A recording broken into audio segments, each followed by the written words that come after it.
हर इंसान के मन में कहीं ना कहीं एक सवाल छिपा होता है। क्या अमीर लोग सच में हमसे अलग होते? क्या उनके पास कोई ऐसा मौका, कोई ऐसा एडवांटेज, कोई ऐसी चीज थी जो हमें कभी मिली ही नहीं? या फिर सच कुछ और है? कहीं ऐसा तो नहीं कि पैसा कमाना किस्मत का खेल नहीं, बल्कि एक ऐसा फॉर्मूला है जो दुनिया से छुपाया गया है? ये सवाल हर उस इंसान के दिमाग में उठता है जिसने पूरी जिंदगी मेहनत की, लेकिन रिजल्ट उतने बड़े नहीं मिले। और आज से हम उसी सवाल की परतें खोलने जा रहे हैं। कॉमन इंसान अमीर क्यों नहीं बन पाता, और जो बनता है वो आखिर क्या अलग करता है? एक बहुत बड़ा झूठ सोसाइटी ने हमें बचपन से सिखाया कि अमीर बनने के लिए लक चाहिए। लेकिन अगर लक ही सब कुछ होता तो दुनिया के सबसे मेहनती लोग सबसे अमीर होते। लक अगर रियल फैक्टर होता तो एक ही फैमिली में पैदा हुए दो भाई फाइनेंशियल दुनिया में जमीन आसमान जैसा अंतर नहीं रखते। लक अगर असली ट्रूथ होता तो हर मेहनती आदमी करोड़पति होता और हर इंटेलिजेंट आदमी वेल्दी होता। लेकिन ऐसा कभी नहीं होता। क्यों? क्योंकि वेल्थ लक से नहीं, माइंडसेट से बनती है। और माइंडसेट कोई जन्मजात गिफ्ट नहीं है, बल्कि सीखी हुई चीज है। इस ट्रूथ को समझने के लिए हमें उस जगह लौटना होगा जहां अमीर बनने की पूरी साइकोलॉजी शुरू होती है, इंसान की कंडीशनिंग। दुनिया में दो तरह की कंडीशनिंग होती है, एक जो आपको सर्वाइवल सिखाती है और दूसरी जो आपको पॉसिबिलिटी दिखाती है। मिडिल क्लास घरों में सर्वाइवल सिखाया जाता है, सेफ रहो, ज्यादा मत सोचो, रिस्क मत लो, बस स्टडी चलो। रिच लोग पॉसिबिलिटी सिखाते हैं, क्या बन सकता है, क्या ग्रो हो सकता है, क्या क्रिएट किया जा सकता है। और यहीं से फाइनेंशियल दुनिया दो हिस्सों में बंट जाती है। हमारी प्रॉब्लम यह है कि हम पैसे को आउटकम समझते हैं, जबकि सच ये है कि पैसा आउटकम नहीं, बाय प्रोडक्ट है, वैल्यू, डिसीजंस, माइंडसेट और सिस्टम्स का। अब इस जर्नी का पहला बड़ा रहस्य समझते हैं कि क्यों कुछ लोग बिना किसी बड़ी स्टार्टिंग के भी अमीर बन जाते हैं और बाकी लोग जिंदगी भर विश करते रहते हैं। क्योंकि रिच बनने का फॉर्मूला मनी से शुरू नहीं होता, वो क्लैरिटी से शुरू होता है। क्लैरिटी का मतलब होता है आपको पता हो कि आपकी जिंदगी किस डायरेक्शन में जा रही है। अधिकतर लोग मेहनत करते हैं डायरेक्शन में नहीं, मोमेंटम में। वे रोज भाग रहे हैं, काम कर रहे हैं, टाइम दे रहे हैं, लेकिन किसी ऐसी चीज के लिए जो उन्हें फाइनेंशियल फ्रीडम नहीं दे रही। ये एक ट्रेडमिल जैसा लाइफ है। लगता है कि आगे बढ़ रहे हैं, लेकिन खड़े वहीं के वहीं हैं। रिच लोगों की लाइफ का सबसे बड़ा सीक्रेट यही है कि उनके पास क्लैरिटी होती है। उन्हें पता होता है कि कौन सा काम पैसा बनाता है, कौन सा काम वैल्यू बनाता है और कौन सा काम सिर्फ बिजी रखता है। कॉमन लोग बिजी रहते हैं, रिच लोग प्रोडक्टिव रहते हैं। अब हम इस मिस्ट्री के दूसरे हिस्से में आते हैं। वेल्थ हमेशा उस इंसान के पास जाती है जो प्रॉब्लम्स को अपॉर्चुनिटीज की तरह देखता है। मिडिल क्लास प्रॉब्लम को स्ट्रेस मानता है, वेल्थ क्रिएटर्स प्रॉब्लम को पॉसिबिलिटी मानते हैं। हर बड़ी कंपनी, हर बड़ा बिजनेस, हर बड़ी वेल्थ किसी ना किसी प्रॉब्लम से पैदा हुई होती है। उबर एक प्रॉब्लम से पैदा हुआ, अमेजॉन एक प्रॉब्लम से पैदा हुआ, ज़ोमैटो, पेटीएम, एयरबीएनबी सब प्रॉब्लम्स के सॉल्यूशन से बने। मिडिल क्लास माइंडसेट कहता है मुझे जॉब चाहिए। वेल्थ माइंडसेट कहता है मुझे वैल्यू क्रिएट करनी है। मिडिल क्लास माइंडसेट कहता है मेहनत करते जाओ। वेल्थ माइंडसेट कहता है सही जगह मेहनत लगाओ।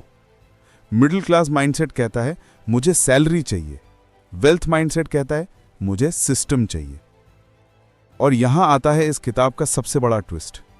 वेल्थ कभी भी वन पर्सन एफर्ट से नहीं बनती, वेल्थ सिस्टम्स से बनती है। हम सबको बचपन से सिखाया गया है कि मेहनत सक्सेसफुल बनाती है, लेकिन यह आधा सच है। मेहनत सक्सेसफुल बनाती है अगर वो सही दिशा में लगे, अगर वो वैल्यू क्रिएट करे, अगर वो स्केलेबल हो, अगर वो सिस्टम बन जाए। कॉमन इंसान मेहनत को ही वेल्थ मान लेता है। वेल्दी इंसान मेहनत को सिर्फ शुरुआत मानते हैं, डेस्टिनेशन नहीं। अब एक और ट्रूथ समझो। हर इंसान के पास एक ऐसा मोमेंट आता है जहां उसकी जिंदगी दो रास्तों में बंट सकती है। एक रास्ता कंफर्ट का और दूसरा रास्ता ग्रोथ का। कंफर्ट आसान होता है, ग्रोथ अनकंफर्टेबल होता है, लेकिन वेल्थ सिर्फ अनकंफर्टेबल रास्ते पर मिलती है। अब इस किताब के फर्स्ट पार्ट का सबसे इंपॉर्टेंट पॉइंट ये, वेल्थ क्रिएटर्स अपने दिमाग को उस जगह पर फोकस करते हैं जहां पर बाकी लोग डरते हैं। कॉमन लोग कहते हैं रिस्क डेंजरस है, वेल्दी लोग कहते हैं रिस्क रियलिटी है, डर रियलिटी नहीं है। वेल्दी लोगों का सबसे बड़ा एडवांटेज गाड़ी, पैसा, घर या फैमिली बैकग्राउंड नहीं होता। उनका सबसे बड़ा एडवांटेज होता है फियर को हैंडल करने की कैपेसिटी।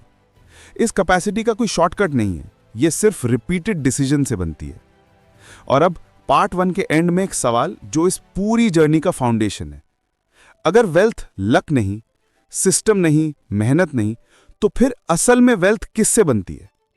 ये सवाल खुला छोड़कर हम अगले पार्ट में जाएंगे, जहां रिवील होगा कि दुनिया का हर वेल्दी पर्सन एक ही फॉर्मूला फॉलो करता है, चाहे वो किसी छोटे शहर में पैदा हुआ हो या किसी बड़ी फैमिली में।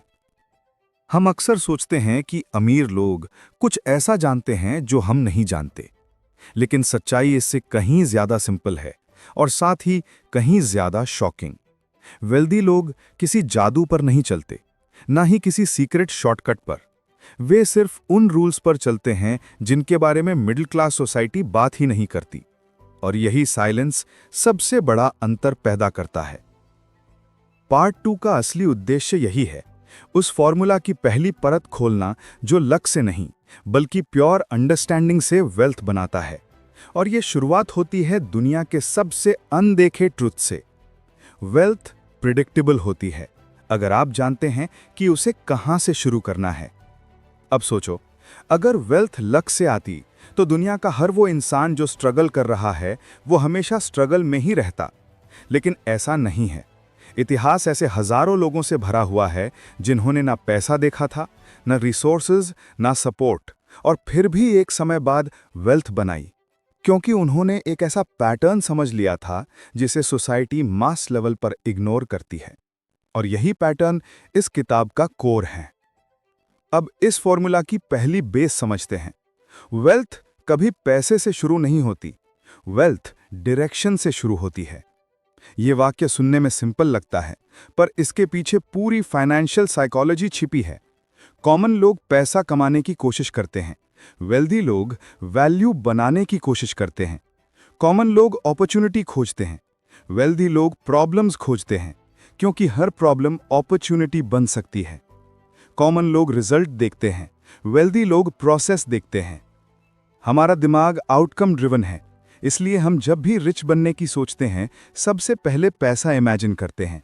लेकिन रिच लोग जब भी वेल्थ की बात करते हैं सबसे पहले क्लैरिटी की बात करते हैं। पैसा कहाँ से आएगा ये बाद में तय होता है, पहले तय होता है कि किस डायरेक्शन में जाना है। अब उन्हीं डायरेक्शन सिस्टम्स के बारे में बात करते हैं जिन्हें जानना जरूरी है। वेल्थ क्रिएटर्स का पहला कदम होता है अपने दिमाग को रीप्रोग्राम करना। रीप्रोग्राम किसी मोटिवेशनल स्पीच से नहीं होता। रीप्रोग्राम होता है माइंडसेट को पुरानी बिलीफ्स से डिटैच करके नई बिलीफ्स अडॉप्ट करने से। मिडिल क्लास लोगों के दिमाग में बचपन से ही स्कैरसिटी प्रोग्रामिंग डाली जाती है। पैसे कम हैं, ज्यादा मत सोचना, रिस्क मत लेना, जो मिल गया वही बहुत है। लेकिन वेल्दी लोग अबंडेंस प्रोग्रामिंग फॉलो करते हैं। पैसे कम नहीं, सोच छोटी है। हर स्किल वैल्यू बन सकती है। रिस्क कंट्रोल होने चाहिए, अवॉइड नहीं। ग्रोथ सुरक्षित नहीं, आवश्यक है। अब इस पूरी जर्नी का दूसरा बड़ा रहस्य आता है। वेल्थ किसी एक बड़े कदम से नहीं बनती, वेल्थ छोटे छोटे डिसीजंस के कंपाउंडिंग से बनती है। यही कंपाउंडिंग वो चीज है जिसे कॉमन लोग सिर्फ पैसे की लैंग्वेज में समझते हैं, इंटरेस्ट, एसआईपी, रिटर्न्स। लेकिन वेल्दी लोग कंपाउंडिंग को mind, skills, knowledge, exposure, systems और वैल्यू में इस्तेमाल करते हैं। यही वजह है कि शुरुआत में वेल्दी और कॉमन लोगों का डिफरेंस छोटा होता है, लेकिन 5 साल बाद वही अंतर कई गुना बढ़ चुका होता है। अब कंपाउंडिंग को सही डायरेक्शन देने वाली चीज होती है स्किल। यहीं से फॉर्मूला की पहली सॉलिड लेयर शुरू होती है। स्किल एक ऐसा टूल है जो किसी भी इंसान को उसकी बैकग्राउंड के लिमिटेशन से बाहर ले जा सकता है। लेकिन कॉमन लोग स्किल सीखते हैं सिर्फ जॉब पाने के लिए। वेल्थ क्रिएटर्स स्किल सीखते हैं वैल्यू बनाने के लिए। जॉब सोच वाला स्किल सीखता है कि मुझे पैसा मिले, वेल्थ सोच वाला स्किल सीखता है कि मैं पैसा बना सकूं। अब इस ट्रुथ का सबसे इंटरेस्टिंग हिस्सा आता है। वैल्यू हमेशा स्किल प्लस प्रॉब्लम सॉल्विंग के इंटरसेक्शन से बनती है। यानी अगर आपकी स्किल किसी की प्रॉब्लम सॉल्व करती है तो वो स्किल पैसे में बदल सकती है। लेकिन अगर स्किल सिर्फ आपको बिजी रखती है तो वो कभी वेल्थ नहीं बनाती। कॉमन इंसान स्किल को हॉबी की तरह सीखता है, वेल्दी स्किल को कैपिटल की तरह उपयोग करते हैं। और स्किल कैपिटल वो चीज़ है जिसे कोई छीन नहीं सकता, कोई इकोनॉमी गिरा नहीं सकती, कोई सरकमस्टांस खत्म नहीं कर सकता। स्किल ही वो असली एसेट है जिससे वेल्थ का पहला फाउंडेशन बनता है। अब स्किल के बाद आता है वेल्थ का दूसरा बड़ा पिलर, सिस्टम। ये पार्ट दुनिया से सबसे ज्यादा छुपाया जाता है। क्यों? क्योंकि सिस्टम समझ आ गया तो पैसा कमाना प्रेडिक्टेबल हो जाता है, और मासेस प्रेडिक्टेबल वेल्थ सीख जाएं तो मिडिल क्लास और रिच का पूरा विभाजन खत्म हो जाएगा। कॉमन लोग काम करते हैं, वेल्दी लोग सिस्टम्स बनाते हैं। कॉमन लोग एक एक एफर्ट के बदले एक रिजल्ट देखते हैं, वेल्दी लोग एक एफर्ट के बदले कई रिजल्ट देखते हैं, क्योंकि उनके पास सिस्टम्स होते हैं जो उनके बिना भी काम करते रहते हैं। सिस्टम का मतलब बिजनेस ही नहीं होता। सिस्टम का मतलब है कुछ ऐसा जो बार बार काम कर सके, बिना आपको हर बार शुरुआत करने की जरूरत पड़े। स्किल वैल्यू बनाती है, सिस्टम वैल्यू मल्टीप्लाई करता है। अब इस फॉर्मूला की तीसरी लेयर आती है, लेवरेज। लेवरेज वो चीज है जिसे कॉमन लोग डेंजरस समझते हैं और वेल्दी लोग पावरफुल। लेवरेज का मतलब है अपने काम को, अपने टाइम को, अपनी एबिलिटी को 10x करना। Technology, networks, tools, delegation, automated systems, ये सब लेवरेज के रूप हैं। लेवरेज वो चीज है जो एक इंसान को एवरेज इनकम से हाई इनकम में ले जाती है। अब पार्ट 2 के आखिर में एक बात जो इस पूरी बुक का सबसे पावरफुल सस्पेंस खड़ा करती है। अगर वेल्थ प्रिडिक्टेबल है, अगर वेल्थ डायरेक्शन से बनती है, अगर स्किल वैल्यू बनाती है, अगर सिस्टम इनकम बनाता है, तो फिर दुनिया का इतना बड़ा हिस्सा अब भी गरीब क्यों है? इतने लोग अब भी मिडिल क्लास स्ट्रगल में क्यों फंसे हुए हैं? इसका जवाब पार्ट 3 में रिवील होगा, और वहां हम उस सबसे गहरे साइकोलॉजिकल बैरियर को समझेंगे जो इंसान को वेल्थ की दुनिया में कदम ही नहीं रखने देता। अब हम इस जर्नी के उस हिस्से में प्रवेश कर रहे हैं जहां असली गेम शुरू होता है। स्किल, सिस्टम और लेवरेज के बारे में जानना आसान है, उन्हें समझना भी आसान है, लेकिन उन्हें इंप्लीमेंट करना, यही वो जगह है जहां 90% लोग रुक जाते हैं। और यही वो साइकोलॉजिकल बैरियर है जिस पर दुनिया की पूरी वेल्थ डिवाइड टिकी है। जो इस बैरियर के आर पार जाता है वो वेल्दी बनता है, जो यहां फंस जाता है वो जिंदगी भर स्ट्रगल करता है। इस बैरियर का नाम है फियर ऑफ आइडेंटिटी शिफ्ट। ये बैरियर इतना गहरा, इतना छिपा हुआ, इतना साइलेंट है कि इंसान को इसका एहसास भी नहीं होता कि वो पूरे जीवन इसी के खिलाफ लड़ता रह गया। आइडेंटिटी शिफ्ट का मतलब होता है अपने आप को एक नए वर्जन में बदलना। मिडिल क्लास दिमाग हमेशा अपनी पुरानी पहचान के साथ जुड़ा रहता है। ये पहचान बचपन में बनी होती है कि तुम एवरेज हो, तुम रिस्क नहीं ले सकते, तुम बड़े डिसीजंस नहीं ले सकते, तुम्हें सुरक्षित रहना चाहिए, तुम्हें सोसाइटी की तरह चलना चाहिए। ये पहचान इतनी स्ट्रांगली दिमाग में दर्ज हो जाती है कि इंसान मौका आने पर भी डर जाता है। उसे लगता है कि ये मेरे जैसे लोगों के लिए नहीं है। वो स्किल सीख लेता है पर स्किल को मोनेटाइज नहीं करता। वो सिस्टम बनाना जानता है पर सिस्टम शुरू करने की हिम्मत नहीं कर पाता। वो अवसर देखता है पर कदम नहीं बढ़ाता। ये बैरियर स्किल की कमी नहीं है, ये आइडेंटिटी की जकड़ है। अब इस बैरियर की गहराई समझो। हमारा दिमाग हमेशा स्टेबिलिटी चाहता है क्योंकि स्टेबिलिटी सुरक्षित लगती है। मिडिल क्लास पूरी जिंदगी स्टेबिलिटी ही खोजता है, predictable income, predictable routine, predictable life. लेकिन वेल्थ प्रिडिक्टेबल नहीं होती। वेल्थ एक्सपेंशन से आती है। एक्सपेंशन हमेशा आइडेंटिटी की सीमा तोड़ कर आता है, और यही वो जगह है जहां लोग डर जाते हैं। उन्हें लगता है कि अगर वो अपने कंफर्ट जोन से बाहर आए तो सब खो देंगे, जबकि सच ये है कि कंफर्ट जोन में रहकर इंसान हमेशा कुछ न कुछ खो रहा होता है। Time, potential, opportunities, dreams. अब आइडेंटिटी शिफ्ट के बाद आता है दूसरा सबसे बड़ा psychological trap, society validation. Middle class society हमेशा उन चीजों की तारीफ करती है जो सेफ लगती हैं। Steady job, fixed salary, predictable lifestyle, small dreams और लो रिस्क डिसीजंस। लेकिन वही सोसाइटी उन लोगों का मजाक उड़ाती है जो कुछ अलग करते हैं, रिस्क लेते हैं, नया सीखते हैं, या अपनी आइडेंटिटी बदलने की कोशिश करते हैं। ये मजाक, ये डाउट, ये जजमेंट इतना दबाव बनाता है कि इंसान अपनी ग्रोथ रोक देता है। सोसाइटी की नज़र में एक्सेप्टेड रहना उसे वेल्थ की दुनिया में कदम रखने से ज़्यादा आसान लगता है। This is the real psychological lock. लोगों को फेलियर का डर कम होता है, उन्हें जजमेंट का डर ज़्यादा होता है। पैसे खोने का डर उन्हें नहीं रोकता, दुनिया क्या कहेगी ये डर रोक लेता है। और ये डर हमेशा मिडिल क्लास को वहीं रखता है जहां वो हैं। वेल्थ क्रिएटर्स इस डर को एक ही तरीके से तोड़ते हैं। वो सोसाइटी का वैलिडेशन छोड़कर खुद की क्लैरिटी को महत्व देते हैं। उन्हें पता होता है कि दुनिया उनकी जर्नी को समझ ही नहीं सकती, इसलिए वैलिडेशन की उम्मीद करना बेकार है। अब आइडेंटिटी शिफ्ट और वैलिडेशन बैरियर के बाद आता है वेल्थ साइकोलॉजी का तीसरा बड़ा truth, emotion control. Middle class लोग पैसे को इमोशन के साथ जोड़ते हैं।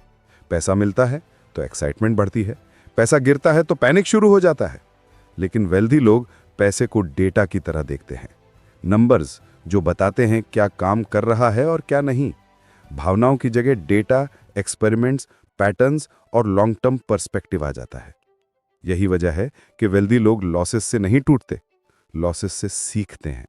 और मिडिल क्लास लॉसेस से डर कर एक्शन ही नहीं करते। अब इमोशन कंट्रोल को समझने के बाद हम साइकोलॉजिकल बैरियर के सबसे डीप हिस्से तक पहुंचते हैं, परमिशन। दुनिया में करोड़ों लोग जानते हैं कि उन्हें क्या करना चाहिए, पर वो खुद को उसकी परमिशन नहीं देते। उन्हें लगता है कि रिच बनना एरोगेंस है, हाई इनकम रखना ग्रीड है, बड़ा सोचने का मतलब ईगो है। सोसाइटी ने उन्हें सिखाया होता है कि हम्बल बनने का मतलब ड्रीम्स छोटा रखना है। ये बिलीफ इंसान को अपनी ही पॉसिबिलिटी से लड़ाता है। और यही सबसे डीप कारण है कि लोग वेल्थ की तरफ कदम ही नहीं बढ़ाते। उन्हें लगता है कि अगर वो अमीर बनना चाहेंगे तो वो बदल जाएंगे, जबकि सच्चाई ये है कि वेल्थ कैरेक्टर को खराब नहीं करती, वेल्थ कैरेक्टर को एम्प्लीफाई करती है। गरीब इंसान हम्बल नहीं होता, वो सर्कमस्टेंसेस से फोर्सफुली हम्बल होता है। वेल्दी इंसान एरोगेंट नहीं होता, वो कॉन्फिडेंट होता है, क्योंकि उसने अपने डिसीजंस खुद लिए होते हैं। अब इस जर्नी का सबसे सस्पेंसफुल प्रश्न आता है कि अगर साइकोलॉजिकल बैरियर ही असली वॉल्स हैं, तो फिर उनका समाधान क्या है? और यहां रिवील होता है इस पूरी बुक का सबसे कोर फाउंडेशन। वेल्थ कभी बाहर की चीज नहीं होती, वेल्थ हमेशा अंदर से शुरू होती है। जब तक इंसान अपनी बिलीव्स, फियर्स और आइडेंटिटी को नहीं बदलता, तब तक स्किल, सिस्टम, लेवरेज कुछ भी काम नहीं करता। वेल्थ का रियल फॉर्मूला इस सिंपल सेंटेंस में छुपा है, you do not become rich by earning more, you become rich by becoming someone who can manage, multiply and sustain more. अब पार्ट 3 के अंतिम हिस्से में एक सवाल छोड़ते हैं। अगर वेल्थ आउटसाइड इन नहीं बल्कि इनसाइड आउट बनती है, तो वो कौन से इनर रूल्स हैं जिन्हें फॉलो करके कोई भी इंसान, चाहे उसकी स्टार्टिंग कितनी भी छोटी क्यों ना हो, एक प्रेडिक्टेबल वेल्थ पाथ बना सकता है? यही खुलासा पार्ट 4 में होगा, जहां इस फॉर्मूले को एक्शनेबल लैंग्वेज में बदलेंगे ताकि वेल्थ का रास्ता थ्योरी नहीं, एक डेली रूटीन बन जाए। अब हम उस हिस्से में प्रवेश कर रहे हैं जहां वेल्थ का फॉर्मूला सिर्फ समझने की चीज नहीं, बल्कि एक क्लियरली विजिबल मार्ग बन जाता है। ऐसा मार्ग जिसे कोई भी इंसान, चाहे उसकी बैकग्राउंड कैसी भी हो, चल सकता है। पार्ट 4 इस जर्नी का सबसे प्रैक्टिकल हिस्सा है। यहां थ्योरी खत्म होती है और वेल्थ की असली इंजीनियरिंग शुरू होती है। अब हम उस सवाल का जवाब ढूंढ रहे हैं जिसने लाखों जिंदगियों को एवरेज में फंसा कर रखा है। आखिर वेल्दी बनने के लिए डेली लाइफ में क्या बदलना पड़ता है? कौन से कदम ऐसे होते हैं जो भीतर की आइडेंटिटी को बदल देते हैं और बाहर की फाइनेंशियल रियलिटी को साथ में शिफ्ट कर देते हैं? वेल्थ का रियल फॉर्मूला 4 पिलर्स पर खड़ा है, स्किल, सिस्टम, लेवरेज और कंसिस्टेंसी। लेकिन यह फॉर्मूला तभी काम करता है जब उसे एक स्ट्रक्चर में रखा जाए। स्ट्रक्चर के बिना ये पिलर्स अलग अलग पीसेस जैसे लगते हैं, लेकिन जब स्ट्रक्चर बनता है, ये 4 पीसेस मिलकर एक्सपोनेंशियल ग्रोथ पैदा करते हैं। यह स्ट्रक्चर हर सक्सेसफुल वेल्दी व्यक्ति के जीवन में एक गहराई से दोहराया गया पैटर्न है। अब हम इन पैटर्न्स को डिटेल में समझने वाले हैं। सबसे पहला डेली रूल है लर्न, प्रोड्यूस, इंप्रूव। ये 3 शब्द सिंपल लगते हैं, पर यही वेल्थ की फाउंडेशन है। लर्न का मतलब सिर्फ नया ज्ञान नहीं, बल्कि नई स्किल्स को एब्जॉर्ब करना जो सीधे सीधे आपकी वैल्यू बढ़ाएं। प्रोड्यूस का मतलब है उस स्किल से कुछ ऐसा बनाना जो मार्केट में यूजफुल हो। इम्प्रूव का मतलब है उस रिजल्ट को रिफाइन करना ताकि वो अगले अटेम्प्ट में और बेहतर बने। मिडिल क्लास लोग लर्निंग करते हैं लेकिन प्रोड्यूस नहीं करते। कुछ लोग प्रोड्यूस करते हैं पर इंप्रूव नहीं करते। वेल्थ क्रिएटर्स तीनों काम एक ही लूप में करते हैं, सीखते हैं, बनाते हैं और वही चीज बेहतर बनाते जाते हैं। ये लूप कंपाउंडिंग का असली वर्जन है। स्किल सिर्फ तब वेल्थ बनाती है जब वो किसी प्रॉब्लम को सॉल्व करे। इसीलिए वेल्थ का दूसरा डेली रूल आता है, identify a problem worth solving. हर दिन कम से कम 10 मिनट ऐसे प्रॉब्लम्स के बारे में सोचने में लगाने चाहिए जिनसे लोग रोज जूझते हैं। वेल्थ क्रिएटर्स प्रॉब्लम्स की तलाश करते हैं क्योंकि हर प्रॉब्लम अपॉर्चुनिटी होती है। कॉमन लोग प्रॉब्लम से बचते हैं क्योंकि उनके लिए प्रॉब्लम्स तनाव का कारण होती हैं। वेल्थ क्रिएटर्स प्रॉब्लम्स को पोटेंशियल मनी व्यू के साथ देखते हैं। मार्केट में ऐसे लाखों लोग हैं जो एक छोटे से प्रॉब्लम के लिए पैसे देने को तैयार हैं। कोई टाइम बचाने के लिए, कोई कन्वीनियंस के लिए, कोई क्लैरिटी के लिए, कोई सल्यूशन के लिए। वेल्थ क्रिएटर्स प्रॉब्लम को इसीलिए ढूंढते हैं क्योंकि प्रॉब्लम इक्वल्स पैसा। प्रॉब्लम जितना बड़ा, अर्निंग पोटेंशियल उतना बड़ा। प्रॉब्लम जितना अर्जेंट, इनकम उतनी स्टेडी।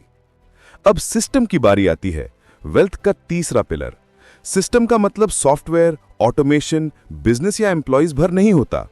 सिस्टम का मतलब है एक ऐसा ढांचा तैयार करना जो आपके काम को बार बार रिपीट कर सके। अगर आप एक स्किल से पैसा कमाते हो और वो स्किल सिर्फ आप ही को आती है तो आप खुद ही सिस्टम हो। लेकिन अगर आपकी स्किल को एक प्रोसेस में कन्वर्ट किया जा सकता है जिसे कोई दूसरा भी फॉलो कर सके या जिसे ऑटोमेशन सपोर्ट कर सके, तो आप सिस्टम बना रहे हो। यह सिस्टम समय के साथ आपकी इनकम को लीनियर से एक्सपोनेंशियल बना देता है। अब आता है लेवरेज, जिससे वेल्थ का असली एक्सपेंशन जन्म लेता है। लेवरेज को 3 हिस्सों में समझना चाहिए। पहला, नॉलेज लेवरेज, जहां आपका नॉलेज आपको एक बिग एडवांटेज देता है। दूसरा, टेक्नोलॉजी लेवरेज, जहां टूल्स आपकी कैपेबिलिटीज को मल्टीप्लाई करते हैं। तीसरा, पीपल लेवरेज, जहां सिस्टम इतने बड़े बन जाते हैं कि उन्हें चलाने के लिए लोग जुड़ जाते हैं। वेल्थ क्रिएटर्स लेवरेज की वजह से एक ही काम करके कई बार पैसा कमाते हैं। कॉमन लोग लेवरेज से दूर भागते हैं क्योंकि उन्हें लगता है कि लेवरेज रिस्क है। ट्रूथ यह है कि लेवरेज ही वो पावर है जिससे मेहनत से हटके माइंड से पैसा बनना शुरू होता है। अब इस फॉर्मूला का सबसे अंडर एस्टिमेटेड पिलर आता है कंसिस्टेंसी। कंसिस्टेंसी दुनिया के 90% लोगों को धनी बनने से रोकती है, क्योंकि चाहे स्किल कितनी भी स्ट्रांग हो, सिस्टम कितना भी पावरफुल हो, लेवरेज कितना भी अवेलेबल हो, अगर कंसिस्टेंसी नहीं तो वेल्थ कभी प्रिडिक्ट नहीं होती। कंसिस्टेंसी का मतलब परफेक्ट करना नहीं, बल्कि रोज इंप्रूव करना है। हर दिन 1% इंप्रूवमेंट, हर हफ्ते एक नई लर्निंग, हर महीने एक नया स्मॉल सिस्टम, हर 3 महीने एक नया माइलस्टोन, यही कंपाउंडिंग की पावर है। अब इस जर्नी का सबसे डीप और प्रैक्टिकल भाग आता है। वेल्थ हमेशा क्लियर प्रायोरिटीज से बनती है। वेल्थ क्रिएटर्स लॉजिक से डिसीजंस लेते हैं, इमोशन से नहीं। कॉमन लोग फाइनेंशियल डिसीजंस फियर से लेते हैं, जॉब लॉस का डर, मनी लॉस का डर, जजमेंट का डर। वेल्थ क्रिएटर्स क्लैरिटी से लेते हैं, कौन सा स्टेप मुझे आगे ले जाएगा, कौन सा बैकवर्ड। उनकी प्रायोरिटी सिंपल रहती हैं। पहला, लर्निंग। दूसरा, वैल्यू क्रिएशन। तीसरा, सिस्टम बिल्डिंग। चौथा, लेवरेज। पांचवा, रीइन्वेस्टमेंट। और आखिरी, कंपाउंडिंग। अब इन पिलर्स, रूल्स और प्रायोरिटीज के बाद एक सवाल उठता है, अगर वेल्थ इतना प्रिडिक्टेबल है तो फिर क्यों इतने कम लोग इसे हासिल करते हैं? इस सवाल का जवाब बहुत ही बेसिक है, फिर भी सबसे ज्यादा इग्नोर्ड है। क्योंकि लोगों के गोल्स बड़े होते हैं लेकिन उनकी एक्शंस छोटे होते हैं। गोल्स सोच में रहते हैं, एक्शंस बिहेवियर में नहीं उतरते। वेल्थ क्रिएटर्स गोल्स नहीं, बिहेवियर बदलते हैं, और बिहेवियर चेंज ही वेल्थ का रियल स्टार्टिंग पॉइंट है। अब हम पार्ट 4 के अंत में उस एब्सोल्यूट फाइनल ट्रूथ पर पहुंचते हैं जो इस किताब का सबसे पावरफुल हिस्सा है और जिसे समझकर कोई भी इंसान अपना फाइनेंशियल फ्यूचर अपनी पकड़ में ले सकता है। वो ट्रूथ ये है कि वेल्थ लक से नहीं, नॉलेज से नहीं, हार्डवर्क से नहीं, बल्कि कंपाउंड एक्शन से बनती है। ऐसी एक्शंस जो रोज छोटे हों पर डायरेक्शन सही हो। ऐसी एक्शंस जो माइंड को रिप्रोग्राम करे, आइडेंटिटी बदल दे और बिहेवियर में शिफ्ट ला दे। अब हम पार्ट 5 में उस फाइनल फॉर्मूला को एक कंप्लीट ब्लूप्रिंट में कन्वर्ट करेंगे ताकि वेल्थ सिर्फ एक कॉन्सेप्ट ना रह जाए, बल्कि एक प्रिडिक्टेबल रोड मैप बन जाए जिसे कोई भी फॉलो कर सके। अब हम इस यात्रा के अंतिम और सबसे निर्णायक हिस्से में पहुंच चुके हैं। यहाँ कोई सस्पेंस नहीं बचा, बस वो क्लैरिटी है जो इंसान की पूरी जिंदगी की दिशा बदल सकती है। अब तक आपने ये समझ लिया है कि वेल्थ लक का खेल नहीं है। वेल्थ उन लोगों के हाथ में जाती है जो अपनी सोच, अपने बिहेवियर और अपनी आइडेंटिटी को बदलने की हिम्मत रखते हैं। लेकिन इस आखिरी पार्ट में हम उस ट्रुथ तक पहुंचने वाले हैं जिसे जानने के बाद वेल्थ बनाना एक कल्पना नहीं बल्कि स्टेप बाय स्टेप ब्लूप्रिंट बन जाता है। ये ब्लूप्रिंट इतना डायरेक्ट और इतना ग्राउंडेड है कि अगर इसे कोई सच में फॉलो कर लें तो उसके लिए फाइनेंशियल रियलिटी बदलना समय की बात रह जाती है।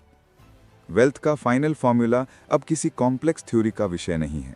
ये एक सिंपल, फोकस्ड और डिसिप्लिन्ड फॉर्मूला है। Behaviour plus system plus compounding is equal to predictable wealth.